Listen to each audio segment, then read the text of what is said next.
someone comes up afterwards and says, oh, those poems you read towards the end, they really remind me of that television show, ER.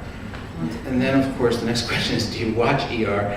And then I have to kind of pathetically and sheepishly admit that I have been known to watch ER, even though it's now in whatever reruns, and which is all the more, I think, pathetic and embarrassing, since I spend so much of my time dealing with situations like those depicted on that show. But I always have to say for the record that these poems were written before ER ever aired, and they were really, I think, an attempt to do something very different from what happens on that show, where I think the doctors are always sort of the heroes, and the patients provide a kind of substrate on which the doctors work out all their neuroses, and it's really, it always struck me that it's never really about the patients.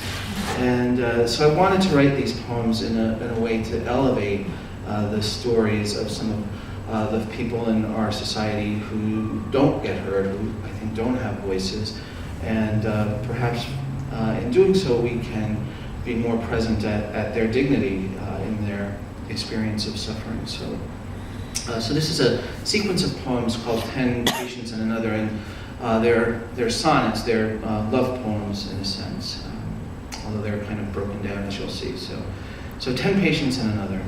I'll just read a few of them this afternoon. Mrs. G.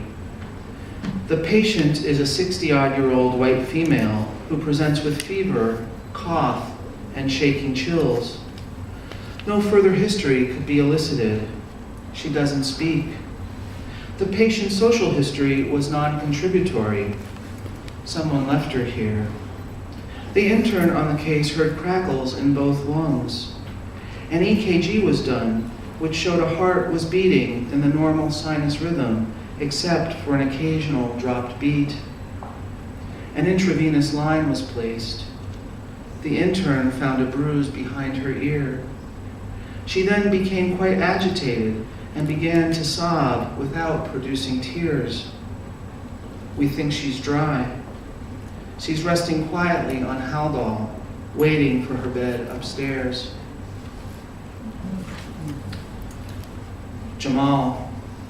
The patient is a 3-year-old black male, the full-term product of a pregnancy that was, according to his grandmother, unplanned and maybe complicated by prenatal alcohol exposure.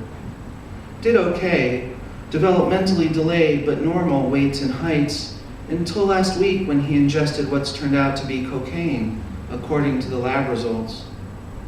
His grandmother had said she'd seen him with some baby powder on his face and hands before he started seizing, and they brought him in.